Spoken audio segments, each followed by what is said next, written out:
Untuk menjadi seorang YouTuber mungkin itu adalah impian dari semua orang. Namun di sini ada beberapa faktor yang mempengaruhi YouTuber pemula di dalam mengejar jam tayang. Bagi YouTuber pemula, kira-kira hal apa saja yang mempengaruhi kalian sehingga kalian itu merasa kesulitan di dalam mengejar jam tayang? Buat kalian, silahkan komen dulu ya. Kita akan absen dulu ya teman-teman ya. Kira-kira teman-teman itu dari daerah mana saja. Nah, dan silahkan komen di bawah ya, asal kota nama kalian. Nah, dan kalian justru jikalau kalian itu menyukai video ini, silahkan disimak sampai habis. Dan silahkan di subscribe, like, comment, share. Nah, dan kita akan lanjut setelah intro yang satu ini. Dalam menjadi seorang content creator, mungkin permasalahan ini tidak menjadi ajang untuk kita tidak bisa. Namun dari permasalahan inilah kita akan belajar bagaimana cara kita melewati dan kita harus bisa untuk memulainya. Dan jadi jangan menjadikan alasan permasalahan ini untuk kita tidak bisa maju. Nah, jadi buat teman-teman, kira-kira untuk permasalahan hari ini, ya ada beberapa persoalan yang mempengaruhi atau kesulitannya YouTuber pemula itu dalam meningkatkan jam tayangnya. Persoalan pertama yaitu berubahnya algoritma YouTube.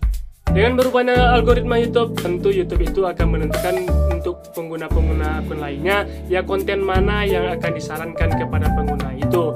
Nah, maka dari itu, itulah yang akan menjadikan kita kesulitan bagi pengguna atau konten kreator yang pemula. Nah, itulah yang menjadi kesulitan kita menjadi seorang konten kreator atau YouTuber pemula ya teman-teman ya. Karena apa? Di saat kita mengupload atau mengunggah satu buah video saja, kita justru terkadang ada mengalami fase di mana kita kebingungan. Nah, karena kebijakan YouTube yang terbaru saat sekarang ini, karena ada sedikit perubahan ya teman-teman ya. Nah, maka dari itu teman-teman itu nanti pasti akan merasa drop saja melihat views teman-teman itu, rasa nge-stuck di situ-situ aja ya teman-teman ya, nggak ada perkembangan. Nah, maka dari itu salah satunya ya teman-teman itu juga harus mempelajari dulu kira-kira sebelum mengupload itu kita harus bagaimana. Nah, dan tentukan juga ide-ide konten ya, jenis ide konten itu apa saja yang harus teman-teman itu sesuai dengan perkembangan yang terbaru saat sekarang ini. Kita membuat ide konten atau membuat sebuah konten atau nge-vlog itu harus sesuai dengan tren saat ini ya teman-teman ya, agar konten kita itu bisa lebih menyeimbangkan untuk konten-konten kreator yang lainnya. Karena apa? Karena kita mungkin akan terkalahkan di situ ya teman-teman ya, jikalau kita tidak mengikuti tren tersebut.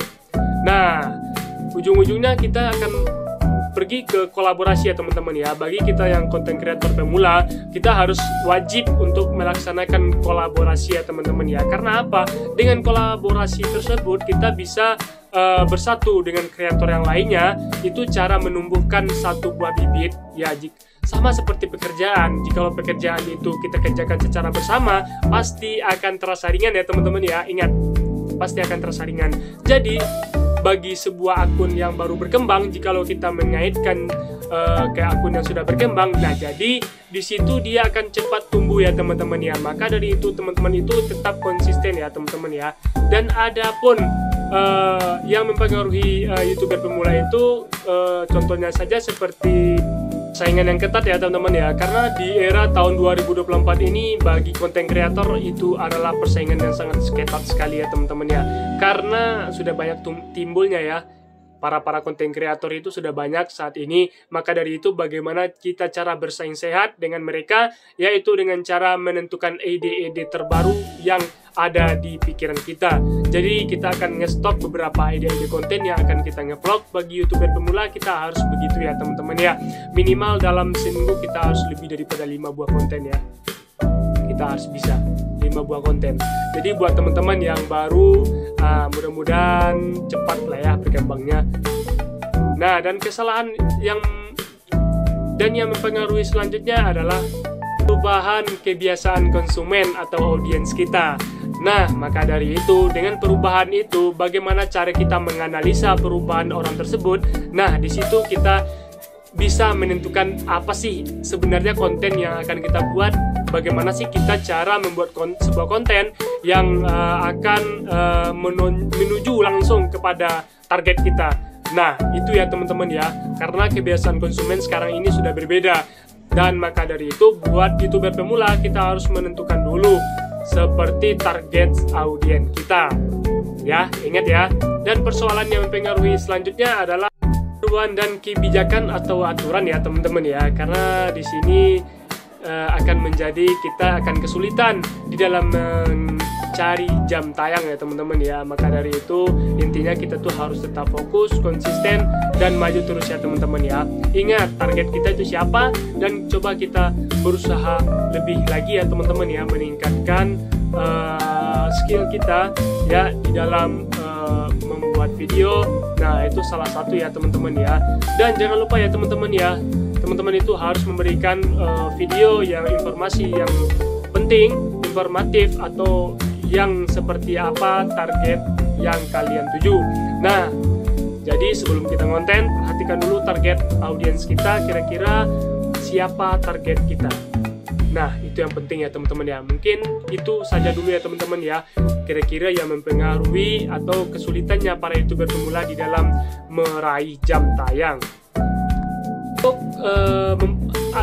Untuk faktor yang mempengaruhi kesulitannya YouTuber pemula, untuk mempengaruhi YouTuber pemula atau kesulitannya YouTuber pemula itu di dalam meraih jam tayang. Nah Bang Cebol ada satu pesan ya, tetap konsisten dan tetap terus berjuang ya teman-teman ya, karena hasil itu tiada tanpa usaha tak akan ada hasil. Nah maka dari itu kita usahakan dulu, pasti kita akan ada hasil. Nah jangan mikirin kita tuh harus mempunyai semua hal dulu. Nah yang jadi pertanyaan, teman-teman itu berjuang dari sebuah proses yang tidak ada sampai ada, ataupun yang sudah ada tetapi hasilnya tidak ada. Nah itu yang jadi pertanyaan ya teman-teman ya. Bagus kita yang dari belum ada terus kita berjuang sampai ada ya teman-teman ya. Nah itu ya teman-teman ya, ingat kita bisa. Oke, assalamualaikum warahmatullahi wabarakatuh.